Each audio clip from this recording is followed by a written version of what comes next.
여러분 반갑습니다. 네, 현장에 오신 우리 VIP 분들, 또 우리 성도들, 그리고 또 VIP 분들에게 또 자리를 내주시기 위해서 또 가정에서 유튜브로 또 줌으로 예배하고 있는 모든 성도들 주님의 이름으로 환영합니다. 네, 먼저 이 시간 현장에 보신 분들이 이렇게 얼굴과 얼굴을 대면해서 볼 수 있는데요. 한번 줌으로 초대받은 VIP들을 한번 만나볼 수 있을까요? 됩니까? 예, 놀랍습니다. 네, 된다고 합니다. 한번 만나 뵙도록 하죠. 네, 네, 나왔습니다. 네, 제가 지금 다 놀라고 있습니다. 이게 되는구나. 네, 우리 일산에서 지금 줌으로 우리 아들과 며느리와 함께 케이크 지금 예배를 드리고 있는데 아직 일산은 아직 화면에 안 뜨네요, 그렇죠? 떠 있습니까? 한번 손 들어보세요, 일산. 네. 저 계시는구나. 지금 우리 정경옥 집사님, 정병화 집사님 다 같이 일산 가 계시는 거예요? 네, 맞으면 이렇게 한번 이렇게 보세요. 일산이 많이 먼 것 같아요. 인터벌이 좀 있는 것 같은데 우리 아들 정재웅 군과 예. 인터벌이 좀 있어요. 예. 아들 정재웅 군과 그리고 우리 며느리 이지은 제가 이 결혼식 때 가서 제가 축사도 하고 기도도 하고 했는데요. 드디어 줌으로 함께 예배로 만날 수 있게 되었습니다. 우리 한번 환영한다고 박수로 환영합니다. 네. 그리고 우리 또 거기에 지금 우리 창민 군은 거기 같이 있나요? 아니에요? 우리 정창민 군은 일산에 있어요? 당수동에 있어요? 일산에 있어요? 우리 창민 군까지 일산으로 다 같이 갔나 봐요. 우리 정경옥 우리 집사님, 정병화 집사님 그 아들이거든요. 네, 아들 창민 군도 다 함께 정말 집 케이크 됐습니다. 집에서 하는 케이크 예배가 됐습니다. 우리 온 가족을 다 함께 박수로 환영합니다. 네. 그리고 제가 이 우연치 않게 또 어제 제가 신방하다가 만나게 됐는데요. 우리 모함미래도에서 살고 있는 우리 윤성업 집사님, 황경 집사님의 딸 윤현지 청년의 친구 추세인 양이 있거든요. 이분은 교회 한 번도 안 와보신 분인데요. 지금 화면에 있습니다. 우리 추세인 양, 우리 박수로 함께 환영합니다. 네, 여기 있는 화면입니다. 화면. 네, 제 얼굴을 봤는데 예뻐. 아주 예뻐요. 이 마스크 때문에 얼굴을 다 못 보여드리는 것이 너무 안타까울 정도로 둘 다 예뻐요. 네, 환영합니다. 오늘 예배를 드리면서 참 감동을 많이 제가 이렇게 받습니다. 참 있는 모습 그대로를 이렇게 보여드리는 것 같아요. 식당을 가도 맛있어서 다음에 또 왔는데 맛이 달라지면 안 되잖아요. 그래서 오늘 이 케이크 예배는 물론 생크림도 얹고 토핑도 하고 평소에 안 하던 특송도 하고 이 퍼포먼스도 하고 이렇게 하긴 하지만 원래 우리가 예배를 드리고 있었던 우리의 신앙생활, 우리 서로의 관계를 있는 그대로 예배 가운데서 여러분들에게 보여드리고자 합니다. 그래서 다음에 또 왔을 때 그때 쇼였나? 이러지 않도록. 그래서 저희가 드리는 예배의 모든 순서를 있는 그대로 쭉 함께 예배하게 되어집니다. 오늘 하나님께서 여러분을 이곳 가운데 인도하셨다고 믿는데요. 정말 이곳에 인도하신 하나님의 인도하심, 그리고 부족함이 없게 하시는 그 은혜, 무엇보다도 정말 이 힘든 시기, 어려운 시기에 이 현장까지 또 오신 여러분 VIP 분들, 하나님 주시는 부족함이 없는 위로를 받기를 바랍니다. 오늘 현장에 VIP도 오셨는데요. 현장에 제가 알기로 9분이 오신 걸로 알고 있어요. 한번 박수로 한번 환영하겠습니다. 네. 이렇게 현장에 9분, 그리고 줌으로 4분, 이렇게 13분의 VIP들이 이 어려운 시국에 함께 예배할 수 있게 되었습니다. 하나님의 위로가 있기를 축복합니다. 저는 아까 그 5분의 노래와 퍼포먼스를 보면서 마음이 뭉클하고 정말 큰 위로를 받았습니다. 네. 오늘 제가 여러분에게 전해드릴 가스펠 토크, 복음 이야기는 바로 저의 이야기이기도 합니다. 그리고 이 이야기가 여러분의 이야기가 되기를 바랍니다. 남의 이야기처럼 들리지 않고 여러분에게 공감되고 여러분에게 위로가 되고 여러분의 부족함을 채워주시는 은혜의 말씀 되기를 바랍니다. 네.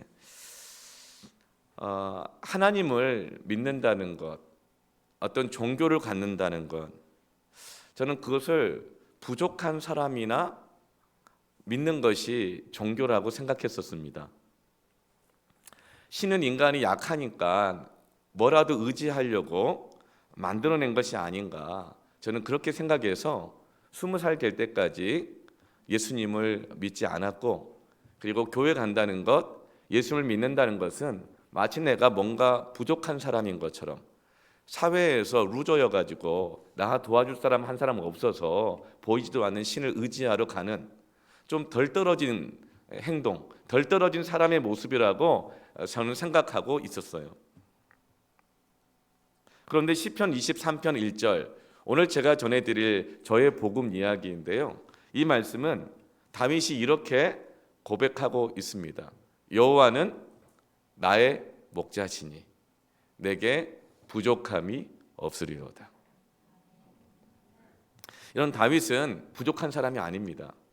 다윗은 산전수전 다 겪고 세상에서 볼 때는 자수성가해서 이스라엘의 왕까지 된 사람이에요. 양을 치던 목동이 이스라엘의 왕까지 된 사람이에요. 나면서부터 금수저여서 어떤 자리에 올랐다고 한다면 사실 그 사람은 좀 부족한 사람 아닌가요? 그런데 목동의 자리에서부터 자수성가해서 왕까지 됐다고 한다면 그것은 그 사람의 자리뿐만 아니라 그 사람의 인생 자체가, 그 사람의 어떤 인성 자체가 부족함이 없는 사람일 거예요. 여러분, 지금 이 다윗은 하나님이 자신을 부족함이 없게 하신다고 고백하고 있거든요. 오늘 우리 교회 성도들이 여러분을 초대했습니다.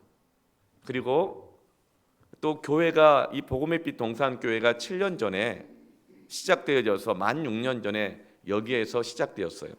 그리고 여러 성도들을, 사람들을 이렇게 초대하고 있습니다.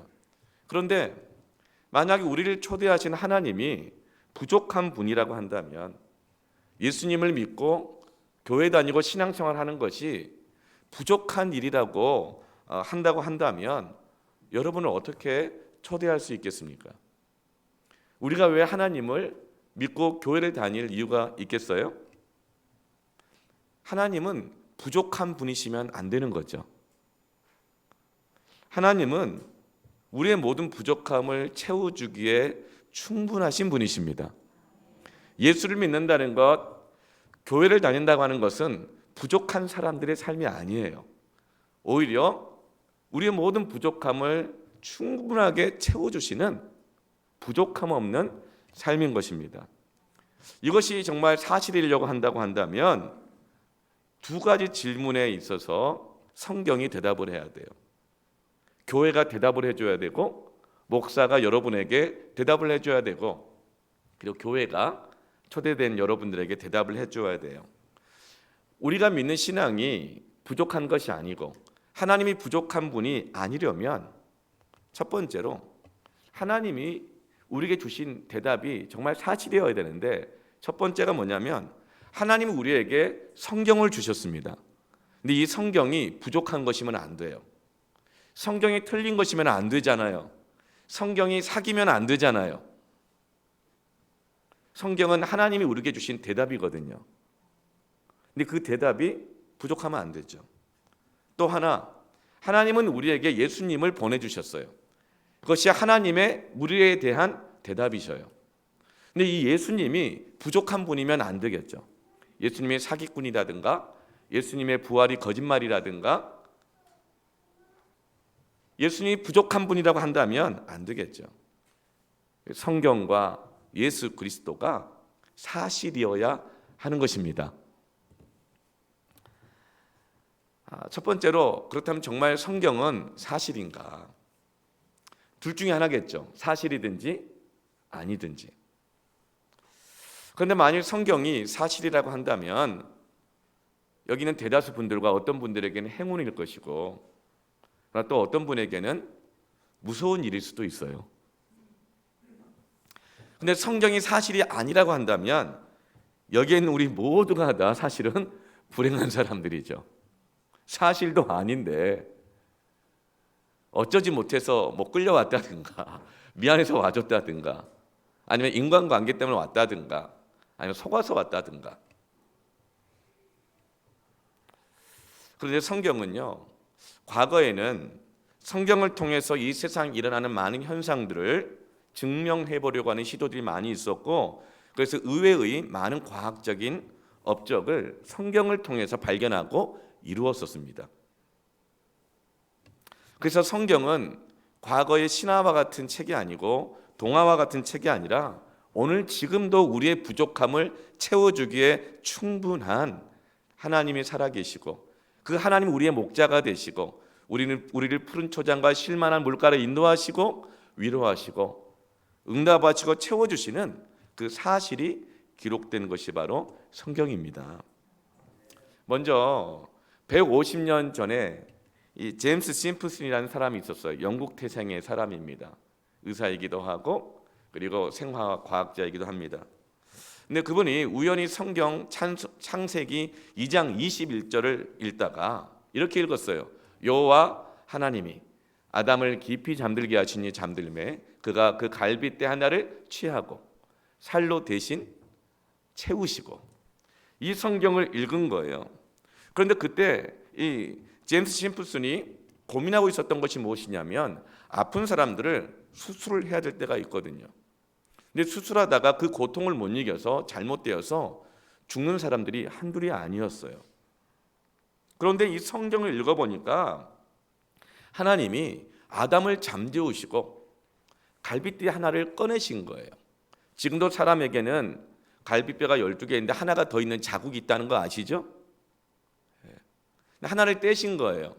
그런데도 불구하고 아담이 고통스러워하지 않고 잠에서 깨지 않고 있었다고 한다면, 만약 이것이 성경이 사실이라면 지금도 가능해야 되지 않겠는가? 이 생각을 가지고 성경 말씀을 통해서 연구하기 시작한 거예요.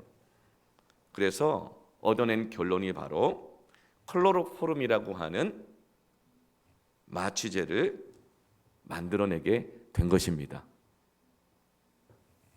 여러분, 하나님의 성경은 현재 우리에 있는 고통을 외면하지 않으십니다. 참 놀랍게도 성경은 하나님의 사랑이 가득 차 있는 책이에요. 고통할 때 고통을 견딜 수 있도록 위로하시는 것이 저 바로 클로로포름이라고 하는 마취제예요. 하나님은 아담과 하와를 만들 때, 부부를 만들 때, 가정을 만들 때, 또 이들의 하나됨을 이루게 할 때에 많은 고통이 있을 수 있는데 그 고통을 위로하시고 견디게 하시고 하나가 되게 하시는 충분한 사랑의 하나님이십니다. 또 유대인들은 타 민족들과 자기들을 구별하기 위해서 아이가 태어나면 아들들은 난 지 8일 만에 할례를 행하였습니다. 이 포경 수술인 거죠. 그런데 저는 예수님을 믿기 전에 이런 생각했어요. 너무 잔인한 일 아닌가? 아니 8살도 아니고 난 지 8일 만에 그 생사를 째는가? 그런데 1935년에 H. 댐이라고 하는 한 사람이 이 문제를 풀려고 했어요. 그래서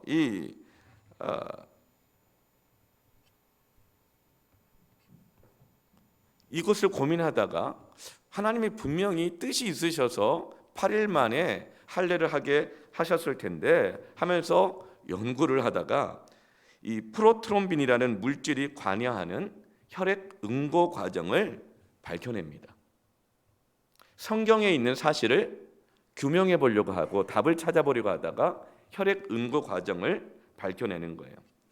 그래서 사람은 이 혈액 응고 물질이 없으면, 이 프로트롬빈이라는 혈액 응고 물질이 없으면 아주 작은 상처에도 피가 마르지 않아서 죽고 마는 거예요. 그런데 왜 난지 8일 만에 할례를 행하게 했을까? 연령별로 프로트롬빈 농도가 사람의 혈액 안에 다르거든요. 그 연령별로 프로트롬빈 농도를 측정해 보았어요. 그랬더니 태어난 지 3일째는 30% 정도가 속해 있습니다. 이것은 성인 남성이 100%라고 기준을 했을 때 난 지 3일 만에는 30% 정도 프로트롬빈이 농도가 채워져요.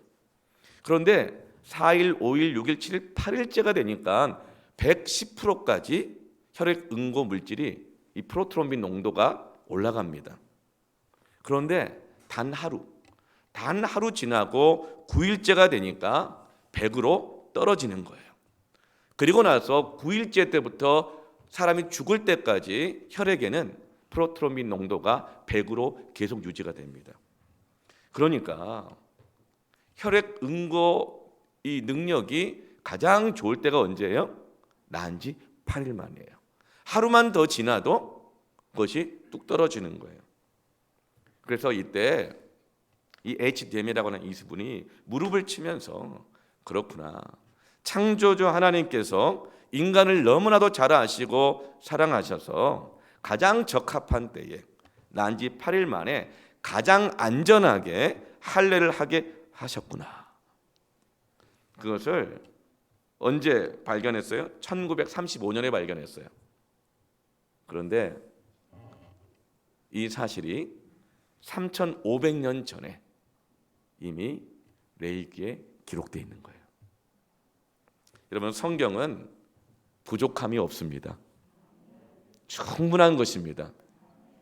또 우리가 잘 아는 노아의 홍수의 방주, 그 방주의 길이가 135m, 높이가 13.5m, 넓이가 22.5m의 직사각형의 모양입니다. 우리가 생각할 때 그 엄청난 홍수와 파도와 풍랑과 이 비바람을 견디려고 하면 아무래도 정사각형에 가까운 배가 더 안전할 거라고 생각하잖아요. 근데 이렇게 길쭉한 배가 안전하겠나 이렇게 생각을 했는데 1992년 6월에 우리나라 해군사관학교 기술연구소에서 이 방주의 크기를 50분의 1로 축소해서 똑같이 만들어서 실험을 했어요. 그래서 배를 띄워보니까 놀랍게도 이거 한국일보에도 나왔어요. 일반 신문에도 대서특필이 됐습니다. 우리나라가 세계 조선 강국으로 이 부상할 때거든요. 저 때가.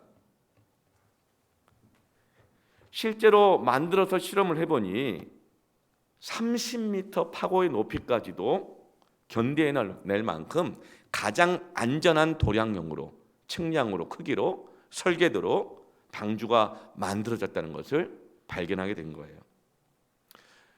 세상의 모든 조선술은요, 사람들이 수천 년 역사 동안 배를 만들어 오면서 축적된 경험과 지식의 산물입니다. 그런데 알고 보니 이미 3,500년 전에 성경에 나와 있는 거예요. 여러분, 성경은 부족함이 없습니다. 성경은 신화가 아닙니다. 부족한 자들이 믿는 그런 성경이 아닙니다. 성경은 사실입니다. 지금 이 시대에도 충분합니다. 앞으로 오는 AI 시대가 오고 융합지능이 오고 집단지능이 오고 아무리 와도 성경은 과거부터 현재와 미래까지 부족함이 없습니다. 여호와는 나의 목자시니 주의 말씀은 내 발의 등이요 내 길의 빛이니이다. 우리를 부족함 없이 인도하십니다. 또 여러분, 중력을 아십니까? 중력은 뉴턴이 350년 전에 중력을 발견했어요. 여러분, 중력은요 세상 모든 것을 끌어당기는 보이지 않는 힘이에요. 그래서 중력이 없으면 어떤 물질도 존재할 수가 없습니다. 중력이 없으면 먼지 하나도 존재할 수 없어요. 다 흩어져 버리고 말아요. 중력이 없으면 원자든 핵이든 분자든 나노 입자든 어떤 물질도 형성이 안 돼요. 중력이 있기 때문에 모든 걸 다 끌어당기기 때문에 하나님 주신 생명 모든 것들을 끌어당기기 때문에 사람도 존재하는 거예요. 중력이 없으면 모든 것들이 흩어져 버리고 사라져 버리게 되고 맙니다. 지구도 중력이 있기 때문에 지금 존재하는 거예요. 중력이 없으면 지구는 흩어져 버리고 말아요. 태양도 그래요. 태양계, 별자리들. 태양을 중심으로 수금, 지화, 목토, 천해, 명.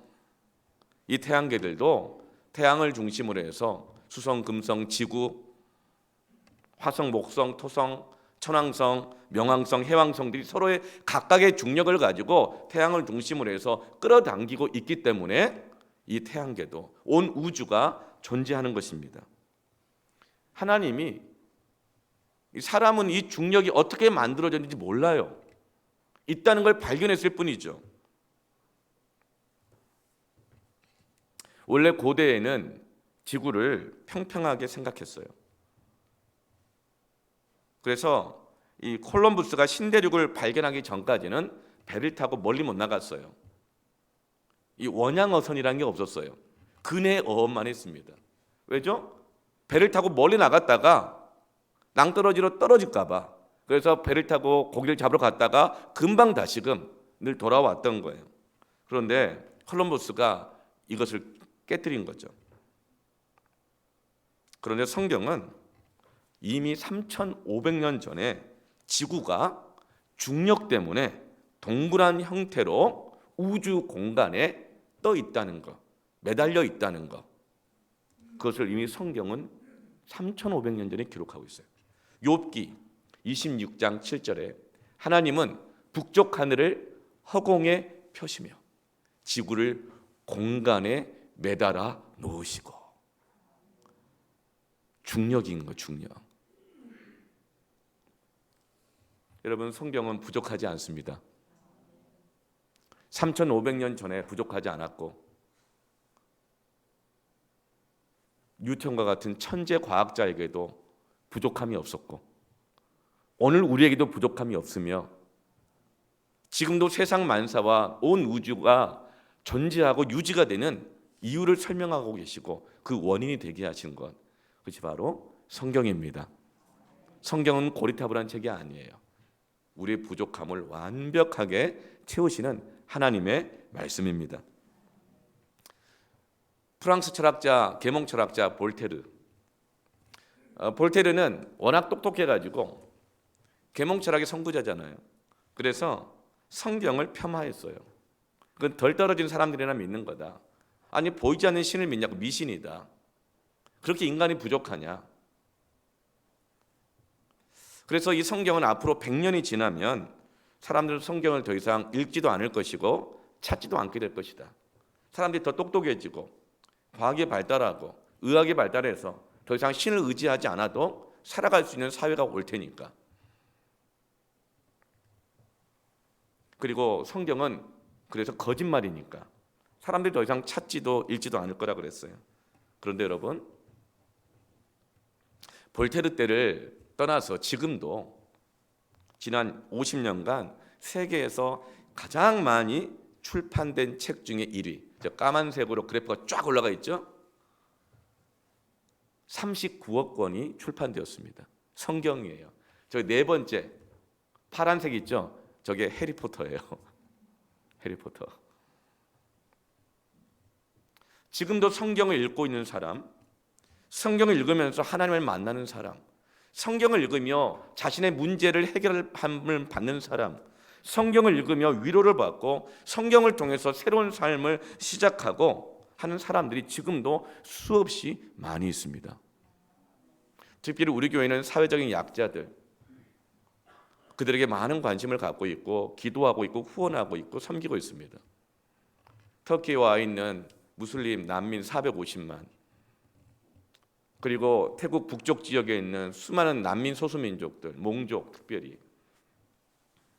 그리고 우리가 또 다시 기도해야 돼. 지금 미얀마에 이 지금 군부 독재 때문에 고통당하고 있는 수많은 사람들, 그들이 지금 난민이 되어서 수십만 명이 지금 밀림을 떠돌며 도망치고 있어요. 우리가 그들을 위해서 기도하고 돕고 있는데, 터키 난민 가운데 무슬림 450만의 그 난민들 중에서 라디오로 성경을 듣고 몇 페이지 찢어진 성경책을 읽으면서 그걸 통해서 지금도 하나님을 만나고 있습니다.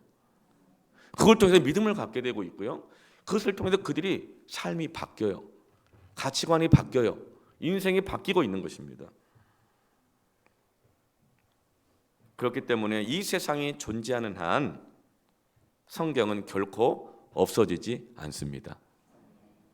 흥미롭게도 볼테르, 자기가 자신이 있게 주장했었는데 오히려 자기가 죽은 후에 볼테르의 집이 성경 인쇄소가 되었습니다.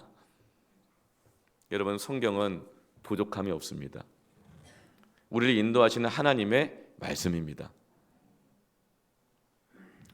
두 번째 질문에 우리가 대답할 수 있어야 돼요. 그것은, 그렇다면 예수님은 정말 하나님이신가? 예수님은 사기꾼인가? 아니면 예수님은 그냥 좋은 훌륭한 성자인가? 예수님은 정말 하나님인가에 대한 이 대답이 사실이어야 돼요. 우리는 학교에서 교과서로 기독교를 4대 종교로 배웠고, 예수님을 4대 성자 중에 한 사람, 기독교의 창시자, 사랑을 십자가로 친히 몸소 실천한 성자로 배웠어요. 여기에 대해서는 그 누구도 이의를 달지 않습니다. 그런데 예수님이 십자가에서 죽으신 그 이유는 세상 법정에 세워지고 재판장에 의해서 범죄자로 정죄를 받고 십자가라고 하는 최악의 사형 형벌로 죽었던 그 이유가 뭐예요? 사랑을 실천했기 때문이 아니에요. 종교 창시자였기 때문이 아니에요. 본인이 하나님의 아들이다, 하나님이라고 한 것 때문에 예수님이 십자가에서 죽임을 당한 것입니다. 예수님은 자기 자신을 스스로 나는 하나님의 아들이다, 그리고 나는 하나님이라고 스스로 말씀하셨어요. 이것을 메시아의 자의식이라고 말합니다. 자기 스스로를 어떻게 알고 있는가. 예수님은 석가모니처럼 평범한 인간으로 살다가 어느 날 보리수 아래에서 해탈을 해서 깨달음의 과정을 통해서 자기가 신적인 존재라고 알게 된 것이 아니고, 예수님은 깨달음의 과정 없이 어릴 적부터 자신이 하나님의 아들이라는 것을 명확하게 알고 계셨어요. 요한복음 10장 30절에 나와 아버지는 하나이니라 하신대. 그러니까 예수님과 아버지 하나님은 동격이라는 거예요. 같다는 거예요. 자신이 하나님이라는 것을 예수님은 깨달음의 과정 없이 알고 계셨어요. 그런데 사람들이 예수님이 이렇게 말씀하시자 안 믿는 거예요. 왜요? 눈에 보여줘야지. 말로는 무슨 말을 못해.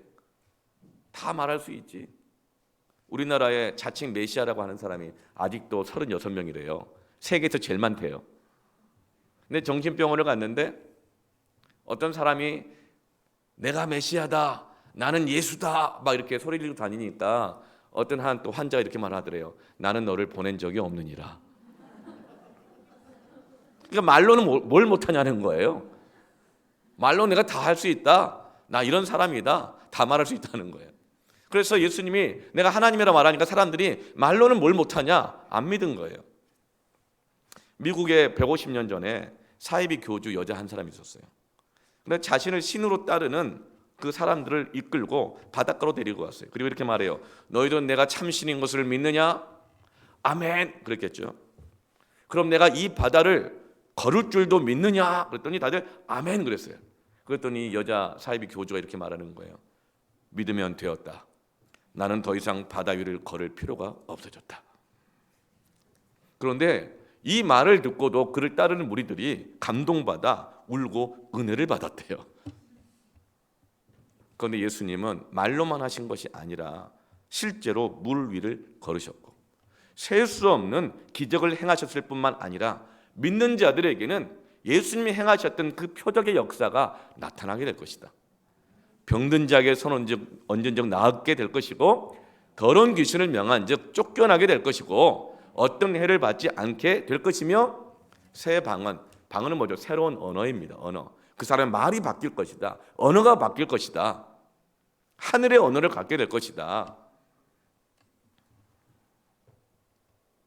예수님은 말만 하신 것이 아니라 실제로 기적을 행하셨고, 그 기적이 믿는 우리들에게도 나타날 거라고 말씀해 주셨어요. 근데 예수님은 기적보다도 오히려 말씀을 더 중요하게 여기셨습니다. 너희가 본 거로 믿느냐? 보지 않고 믿는 자가 더 복이 있도다. 그리고 예수님은 늘 기적을 행하고 다니신 게 아니에요. 자신의 명망과 더 많은 사람들을 추종하게 하기 위해서 자신이 가지고 있는 하나님의 능력을 함부로 막 보여주기 식으로 하지 않았어요. 막 늘 그러면 예수님 늘 물 위로만 걸어 다니셔야 되잖아요. 늘 막 오병이어의 그 기적을 막 베푸시고 그렇게만 하셔야 되는데 그렇게 하지 않으셨어요. 예수님은 말씀을 더 중요하게 여기셨습니다. 그래서 예수님의 말을 믿어주기를 원하셨어요. 그런데 사람들이 말로는 뭘 못하냐? 안 믿어주는 거예요. 그래서 예수님은 사람들이 믿지 못함을 안타까워하시면서 이해하시면서 이렇게 말씀하세요. 요한복음 14장 11절에 내가 아버지 안에 거하고 아버지께서 내 안에 계심을 믿으라. 그렇지 못하겠거든. 그게 그렇게 안 믿어지면 행하는 그 일로 말미암아 나를 믿으라. 그래서 표적을 주시는 거예요. 그래서 믿는 자들을 통해서 표적이 나타나게 하시는 거예요. 그것을 보고서라도 믿을 수 있도록. 그래서 이 표적은, 눈에 보이는 기적은 오히려 우리의 부족함 때문에 주시는 하나님의 사랑입니다. 네. 그렇다면 우리는 주님이 하신 일이 어떤 일인가를 살펴봐야겠죠. 주님은 인간이 할 수 없는 일을 하셨습니다. 사실 인간도 기적을 행할 수 있어요. 지금 우리가 윙슈트를 입고 나르는 것, 제트슈트를 입고 하늘을 나르는 것, 아니 비행기 타고 하늘을 나르는 것, 여러분 몇백 년 전만 돌아가도 그것은 기적 아니에요? 아마 몇백 년 전에 그렇게 이 제트 윙슈트를 입고 막 날아다니면 다 신으로 추앙받았을 거예요. 자연적인 질서를 극복해내는 것을 우리는 기적이라고 하는데, 인간도 기적을 행할 수가 있습니다. 옛날에는 병명도 몰라서 죽은 사람이 참 많았잖아요. 그러나 지금은 약도 개발되고 의료기술도 개발되고 수술해서 옛날 같으면 다 죽을 사람도 다 살려내잖아요. 아마 만약에 지금 있는 의사분들이 과거로 가서 의술을 행하면 뭐라고 말하겠어요? 신이란 말을 들었을 거예요. 인간도 기적을 행합니다. 그런데 인간의 기적과 예수님이 행하시는 기적의 가장 큰 차이점은 뭐냐면, 인간의 기적은 한계가 있는 거예요. 그러나 예수님의 기적, 하나님의 기적은 한계가 없습니다. 그 어떤 인간도 생명 자체를 만들지는 못해요. 사실 생명의 현상은 봐도 생명을 본 적이 없어요. 생명은 어떤 전자현미경으로도 발견되지 않아요. 생명의 형태만 발견될 뿐이지. 생명이 빠져나가고 난 다음에 형태는 그대로 있으나 생명이 있는지 없는지는 무엇으로도 볼 수가 없어요. 인간의 기적은요, 아무리 과학이 발달해도 한계가 있습니다. 특별히 죽은 자를 살려낼 수가 없어요. 간혹 임사체험을 하거나 죽기는 하지만 다시 살아나는 사람이 있죠. 결국 그 사람은 생로병사에 의해서 인간의 이 생명의 한계, 육체 한계를 이기지 못하고 다 죽어요, 결국은. 그런데 예수님께서는 그 모든 한계를 뛰어넘는 기적을 행하십니다. 죽은 자를 살리셔요. 그리고 자기 자신 스스로가 십자가를 지시고 죽지만 3일 만에 죽음에서 부활하십니다. 예수님은 부족한 분이 아니십니다. 예수님을 믿는다는 건 부족한 행동이 아닙니다. 저는 20살 때까지 예수님을 안 믿었거든요. 예. 왜냐하면 교회 가는 것은 부족한 행동이라 생각했기 때문에 그래요. 시사 2580 추정 60분 보면 주로 교회에서 막 흔들고 울고 뒹굴고 나도 저렇게 되기 싫다. 저런 무리에 속하고 싶지 않다. 뭐 기도 나오면 맨날 사슬에 묶어놓고 밥 안 주고 때린다 그러고, 네. 그리고 막 들려오는 소식, 막 교회 헌금 목사님이 다 갖고 가는 것 같고, 예, 장로님들 막 월급 다 받고 일하는 것 같고, 저 그런 줄 알았어요. 그리고 제가 버스를 타고 왔는데 어릴 때 정말 생생의 기억이, 버스 자리 때문에 어떤 아주머니하고 아저씨하고 막 싸워요. 서로 자기 자리라고. 그래 뒤에서 어떤 할아버지 한 분이 이렇게 소리치시더라고. 여기가 교회인 줄 알고 싸우나 이러더라고요. 그 이게 교회에 대한 저 이미지였기 때문에 난 절대 교회 안 간다. 교회 가는 걸 아주 자존심 상하게 생각했어요. 그러다가 20살 겨울에 제가 예수님을 믿게 됐어요. 그 이유가 뭔지 아세요? 그때는 이 사회의 민주화 운동이 아주 그냥 큰 바람이었어요. 중요한 이 시대적 사명이었죠. 그래서 저도 들은 풍월이 있어가지고 이 나라가 민주화가 돼야겠다. 이런 불의가 없어져야 되지 않겠나. 근데 그때 저의 신분은 재수생이었습니다. 그 형들과 누나는 막 데모도 나가고 시위도 나가고 민주화 정의를 부르짖는데 저는 이 젊은이로서 그럴 자격이 없는 것 같아가지고 굉장히 많이 위축되고 열등감이 있었어요. 그러던 어느 날 학원을 마치고 대학로를 걸어 나오는데 시위가 일어난 거예요. 독재타도. 그걸 보고 의분이 일어나서 나도 모르게 가방 메고 독재타도를 외치면서 시위를 했어요. 그러다가 영광스럽게 정경분들에게 잡혀가지고 속칭 닭장이라고 하는 그 버스에 갇히게 되었습니다. 그래서 이제 이 호송을 당하는데 가방 검사를 하더라고요. 가방 검사를 딱 하고 자크를 열자마자 도시락통 2개가 탁탁 떨어지고 성문 종합영어, 수학 정석, 여기 떨어지는 거예요. 딱 보더니 정경분이 그러더라고요. 재수생이냐? 그러더라고요. 예, 그랬죠. 그랬더니 집에 가라. 너무 수치스럽게 집으로 돌아왔던 기억이 있어요. 그래서 제가 이제 대학을 갔잖아요. 예, 대학을 갔는데 제 생각에 어떤 생각이 있었냐면 이 사회가 왜 이렇게 불의할까? 가만 보니까 정치인들, 국회의원들의 거의 60%가 기독교인들이고 군사 독재 정부를 차지하고 있는 이 장군들, 장교들 거의 60%가 기독교인들이 있더라고요. 그래서 제가 이런 생각을 했어요. 만약에 기독교인들, 교회가 바뀌면 정의로워지면 이 사회가 60%는 좋아지겠구나. 그러면 이 기독교인들을 바꿔야겠다. 어떻게 바꿀까? 생각해 보니까 이 사회 앞으로 지도자급들이 될 사람들이 다 어딨냐? 대학생들이잖아요. 그래서 대학 기독교인들이 모이는 곳을 내가 가야겠다. 그런데 캠퍼스에 광고가 붙은 거예요. 12월 마지막 주일 5박 6일 동안 서울의 충현기도원에서 이 충현기도원에서 서울에 있는 대학생들, 기독교인들이 다 모여서 수련을 한다는 거예요. 그래서 제가 그때 5박 6일 동안 제 돈을 내가면서 그 기독교인 대학생 수련회를 제 발로 찾아갔습니다. 의식화 교육을 시키려고. 이들을 바꿔야겠다. 네. 그랬더니 조로 묶어주더라고요. 거기 갔더니 중앙대생들, 아주대생, 인하대생, 국민대생, 경기대생 모여있는데 조장이 중앙대 의대 이 학생이었어요. 여자 누나였는데. 그래서 제가 그렇게 해서 수련회를 갔습니다. 왜 갔어요? 기독교는 부족한 곳이니까, 덜 떨어진 곳이니까 이들을 바꿔야겠다.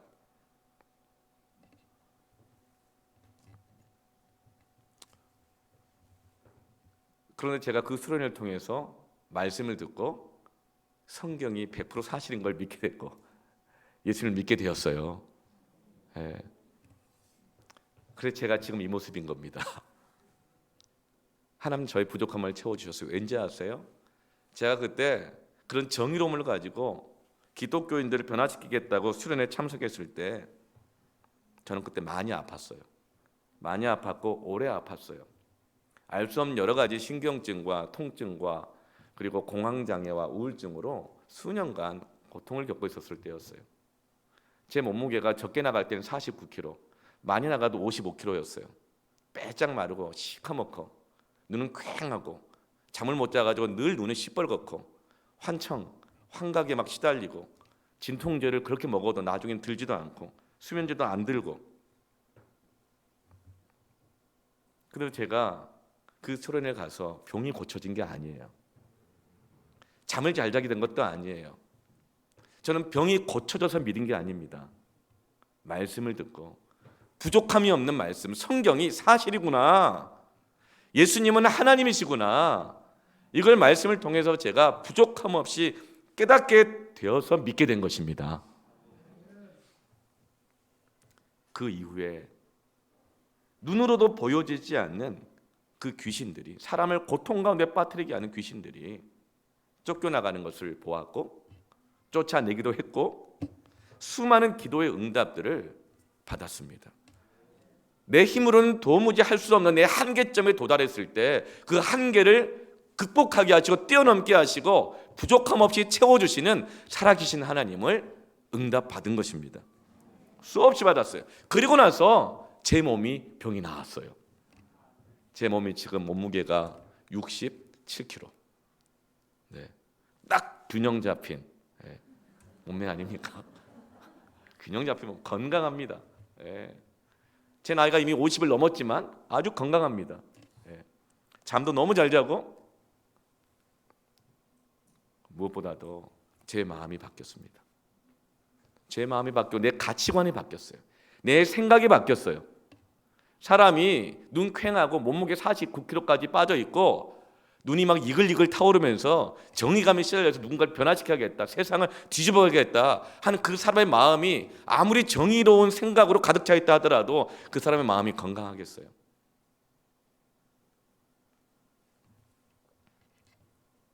저는 성경을 통해서 예수님을 믿고 예수님이 하나님의 아들이라는 것을 믿게 되면서 실제로 성경에 약속하셨던 주님이 하셨던 모든 일들, 내 몸의 질병이 떠나고 내 안에 있었던 영적인 어두움들이 다 떠나가게 되어지고 건강하게 되어지고 부족함이 없게 되었습니다. 그게 다윗의 고백은 저의 고백이에요. 여호와는 나의 목자시니 내게 부족함이 없으리로다. 저는 지금 제 설명과 어떤 기독교적인 논리를 전하는 것이 아닙니다. 하나님이 살아계시다는 사실을 말씀드리는 겁니다. 성경은 사실입니다. 예수님은 하나님이십니다. 신천지 이만희가 하나님이라고 그러고 영생불사한다고 말하잖아요. 신천지 신도들은 정말 믿어요. 진짜 믿어요. 그러나 이만희 씨의 가족들은 안 믿어요. 왜요? 가족은 못 속여요. 야, 제가 어릴 때보다 말 좀 잘하더니 사람들 잘 꼬드겨가지고 성공했네, 그렇게 생각하지 실제로 이만희 씨를 하나님이라고 안 믿어요. 영생불사한다고 안 믿어요. 지금 이만희 씨가 이제 곧 이제 수명을 다하고 돌아가시게 되잖아요. 그분이. 그래 그 사고 대책을 세우고 있잖아요. 이제 이만희 안에 거한 하나님의 보혜사 예수의 영이 이제는 누구에게? 그 다음 이인자, 그 부인에게 낳았던 그 이인자에게 옮겨간다는 거예요. 그렇게 해서 지금 이제 이거를 다시금 이어갈 생각들을 다 하고 있는 거예요.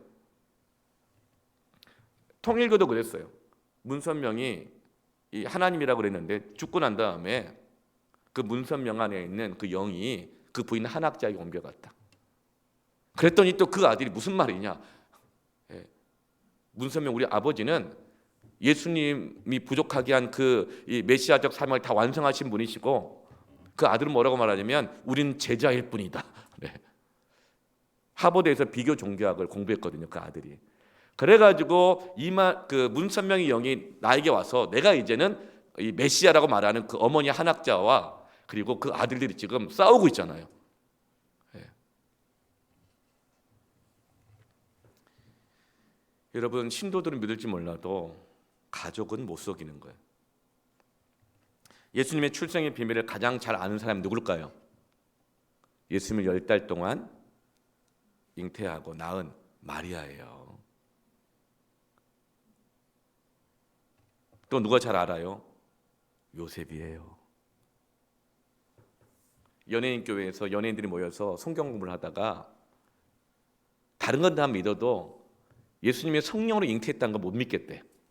사생하고 뭔가 뒤가 구리니까 이렇게 성경을 만든 거지 그랬어요. 그랬더니 구봉서 장로님 뭐라고 말했냐면, 죄송해요, 좀 속어를 얘기할게요. 야, 마리아 남편 요셉도 아무 말 안 하는데 니들이 뭔 지랄이야 이랬대요.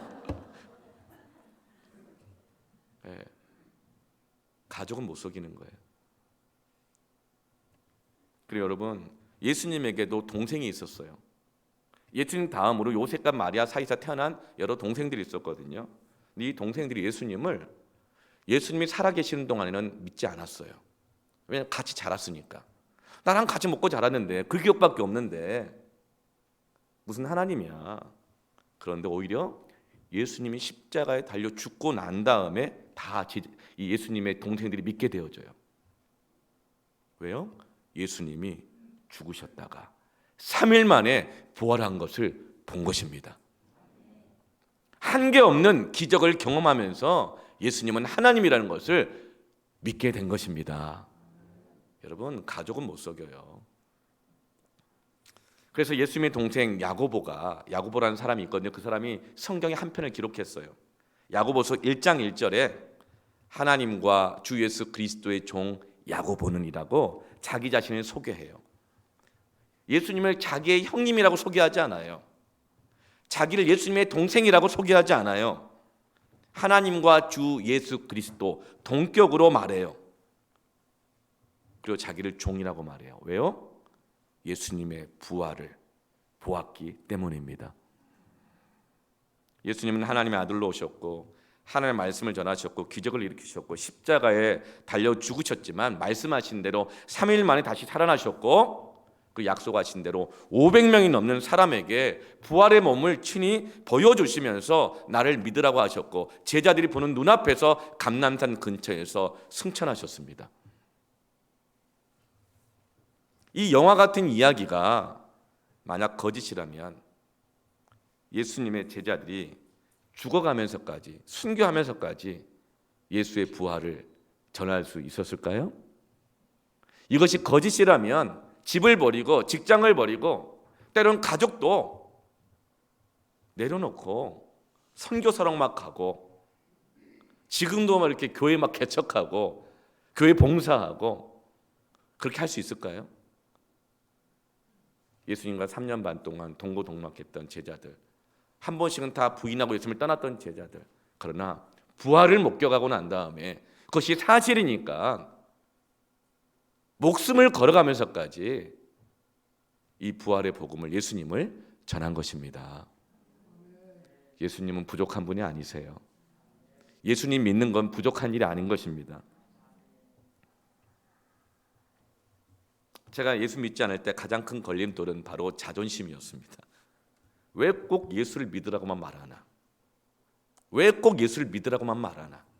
너무 불합리해 보였어요. 서울로 가는 길은 여러 가지 길인데 가기만 하면 되는 것 아닌가? 그리고 좋은 것은 많을수록 좋은 것 아닌가? 왜 이 예수만 믿으라고 말하냐? 거기에 대한 반감이 저는 굉장히 많이 있었습니다. 근데 여러분, 진정한 진리는요, 배타성을 가지고 있습니다. 진짜 사랑은 배타성이 가지고 있어요. 사랑 좋은 거잖아요. 그렇죠?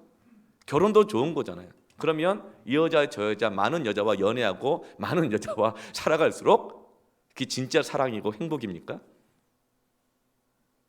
사랑이 진리라면 사랑은 배타성을 가지고 있습니다. 그래서 성경은 한 남편은 한 여자를 아내로 사랑하고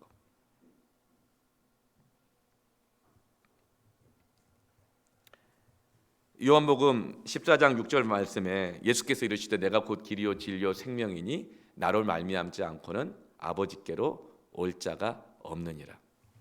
예수님이 요한복음 14장 6절에서 친히 자기 자신이 그렇게 말씀하셨어요.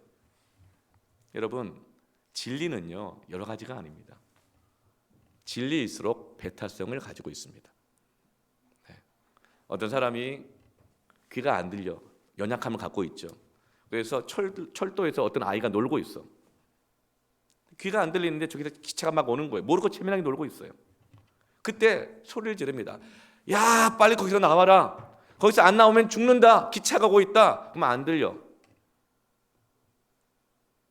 그래서 무슨 말이 좀만 더 놀다 갈게요. 나도 내 여가 시간을 누릴 자유가 있지 않아요? 이렇게 말을 해요. 그러면 그때 이렇게 말하는 거죠. 그래? 나도 너의 의사를 존중한다. 여러분, 그것은 사랑이 아니죠. 진정한 사랑은 배타성을 가지고 있습니다. 진정한 사랑은 답이 하나입니다. 세상의 상식들, 여러 가지 지식들은요, 상대성을 다 갖고 있어요. 그러나 진리는 하나예요. 예수님 말씀하셨어요. 나로 말미암지 않고는 아버지께로 올 자가 없느니라. 어떤 분이 이렇게 말합니다. 예수를 믿자니 걸리는 게 많은 거예요, 마음에. 특히 제사. 저희 집은 나준하 씨 반경오빠 28대 손입니다. 대종손 집안에 제사가 1년에 13번 있었어요. 제사 큰 걸림돌이더라고요. 막 우리 집안 어른들 이렇게 말해요. 내 눈에 흙이 들어오기 전까지 우리 집안에 종교가 2개 있으면 안 된대요. 집안이 망한다고. 그래서 제사 문제가 걸려서 교회 못 나가겠다. 어떤 분은 담배 때문에, 어떤 분은 술이 걸려요. 그러니까 이거 다 끊고 정리하면 교회 가고 예수님 믿겠다 그래요. 여러분, 환자가 병이 나았으면 병원에 왜 가겠어요? 다 알면 학교를 가서 왜 배우겠어요? 부족함이 없는데 하나님을 믿을 필요가 있겠습니까? 부족하니까 믿는 겁니다. 부족하니까 하나님을 찾는 것이더라고요. 여러분, 먼저 믿으시길 바랍니다. 그러면 채워집니다. 믿으면 알게 됩니다. 믿으면 이해가 점점 깊어지게 됩니다. 우리 교회는 믿기에 딱 좋은 교회예요. 왜 그럴까요? 별로 부담이 없어. 왜? 다 부족하니까. 여러분, 교회에 와서 너무 높은 기준을 갖지 마세요. 다 부족해요, 사실은. 그래서 부담 없이 믿을 수 있는 좋은 교회입니다. 여러분, 제가 선포합니다. 우리 교회 무지하게 부족한 교회입니다. 없는 건 무지하게 많습니다. 부담 없이 하나님 앞으로 나오시기를 바랍니다. 그러면 채워주십니다. 나의 목자시니까. 제가 이렇게 여러분에게 교회 나와라, 등록하라, 예배드려라 이렇게 말하는 것은요, 사람 욕심 때문이 아니에요. 저희 교회가 규모는 이래서 그렇지 그렇게 작은 규모도 아니에요. 저희 교회 성도들이 코로나 때문에 못 모여서 그렇지 모이면 이 예배당이 감당이 안 돼요. 뒤에 개별에 다 놓고도 못 들어와가지고 지금도 다 온라인으로 예배를 드리고 있고, 또 부분적으로는 저 위에서 집에서 온라인이 안 되니까 또 위에서 여기저기서 지금 의자 놓고 예배를 드리고 계실 거예요. 사람이 부족해서 끌어모으고자 하는 것이 아닙니다. 사실 담임 목사 입장에서는 사람이 한 분이라도 더 늘어나시면 사실 좀 힘들어요. 왜요? 한 분 한 분 돌보고 알아가고 살피고 섬기고 도와가야 되잖아요. 그렇죠? 여러분, 하나님이 우리의 부족함을 채워주십니다. 혹시 우리 교회가 멀면 가까운 교회로 가셔도 좋아요. 그러나 요즘 거리가 무슨 소용입니까? 그렇죠? 맛있는 음식 먹으러 가면 어디는 쫓아가는데, 차가 있고 대중교통이 세계에서 제일 발달된 우리나라, 그렇죠? 이 호머실동은 사통팔달, 교통이 얼마나 발달되는지 몰라요. 서울도 30분이면 가요. 30분이면 저기 어디야, 광화문까지도 가고요, 서울역도 가고 막 그래요. 사당도 가고, 일산 다 차가 있으면 가능해요.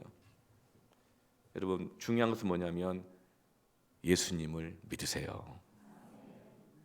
그러면 주님이 여러분을 이끌어 가십니다. 부족함이 없게 하십니다.